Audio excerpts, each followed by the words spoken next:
So, Tales of the Empire just retconned that Morgan Elsbeth created the Defender, which is not true. Well, it's true now, but it's not supposed to be true. In canon, Thrawn created the TIE Defender. He proposed the project, but he physically created it. We literally have a meeting where he asked Tarkin if he had designed a fighter, and Tarkin said yes. So, Thrawn met with Cinar Fleet Systems officials to design the fighter. And also, some other stuff. In the episode, we see Thrawn as an admiral, not a grand admiral. And when he was an admiral, Captain Pellaeon did not work for him. It was Captain Pharaoh. And then when he became a grand admiral, Pharaoh was promoted to Commodore. And then later, Pellaeon was brought in. But we have an entire 2 books and almost a complete third one, where Thrawn has Pharaoh. In fact, honestly, Captain Pellaeon was only really in Rebels towards the very end. It was Pharaoh the entire time. And this retcon really annoys me. Just because it's not just saying that she designed the fighter. It breaks so much other stuff. It basically, in a way, kind of decanonizes so much of the new Timothy Zahn Thrawn trilogy, which may just be some of the best Star Wars books trilogy since the OG Thrawn trilogy by Timothy Zahn. And honestly, this is just so annoying because it just proves that Disney really doesn't care about researching their information and just doesn't care about what came before when it comes to books. It really just shows they only care about the TV shows and movies at this point. And it's just annoying because it really doesn't change the plot if Morgan Elsbeth designed the Defender. She could have literally agreed to do anything. Like, she could have agreed to give Thrawn her resources to make his Defender that would have had the exact same point and, wouldn't have broken canon. And it's just kind of annoying, because, yeah.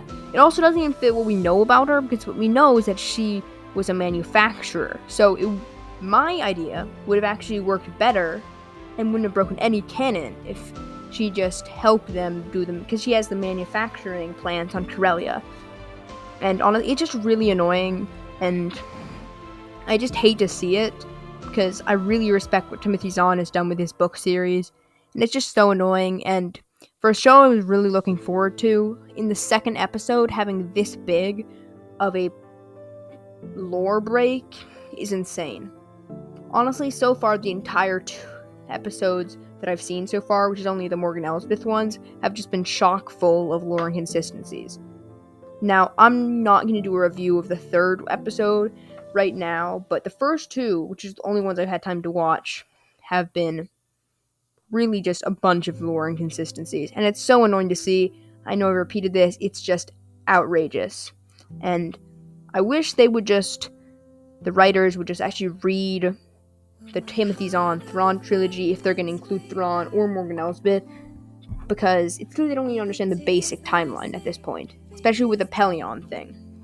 He wasn't with Thrawn at the time, and they didn't even need to include Pellaeon. If they wanted to they literally just changed it out for Pharaoh, and it would be even more canonically accurate, and more deep lore fanatics would be more excited, because most people already don't know who Pellaeon is, but the deep lore fanatics would realize, yo, that's Commodore Pharaoh, or, Captain Pharaoh at this point. And that would actually make more people happy, I think, because it wouldn't be a lore break.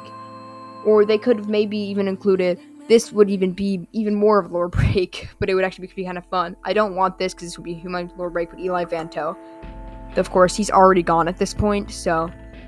And Thrawn would have been a Grand Admiral by the time Eli left anyways, so if they want to have an Admiral, they could have had Eli in there, but, and that would have also solved the problems, actually, now that I think about it. But, yeah, it's just really annoying, and, yeah, I just wish Star Wars would do better. I'm just gonna ignore this whole thing and realize that it's just... Maybe this is just Morgan Elsbeth pretending like she created the fighter. I don't know. I don't care. Maybe the entire show is told from her perspective. I don't care. I'm not gonna pay any attention to this, I'm gonna say that Thrawn made it. And whether or not she maybe created the original design, Thrawn at least improved it. I can give it that much. And yeah, it just sucks that Disney doesn't understand the lore that's already been established. I recently saw a video where I watched it by Star Wars Theory or something, shitting on the show, and I didn't like it because I find that he's way too negative about stuff or way too positive about other stuff, and I really disagreed with him just from what I knew about the show. But actually, I've watched it. I don't agree with all of his reasoning, but like, that is a ginormous lore break, and so far I've enjoyed the show. It's been so painful to watch. Sorry, I'm just ranting at this point, but I just needed to get off my chest. And normally I do a short when I want to just rant without a script, but I've been talking for way too long. We're already at 6 minutes, goddamn. But yeah, I hate to see it. It's so annoying, but yeah. Disney, get better, or like, I know you're not going to decanonize this part, but like, fuck you. Fix this shit already. And I'm just deeply disappointed in you.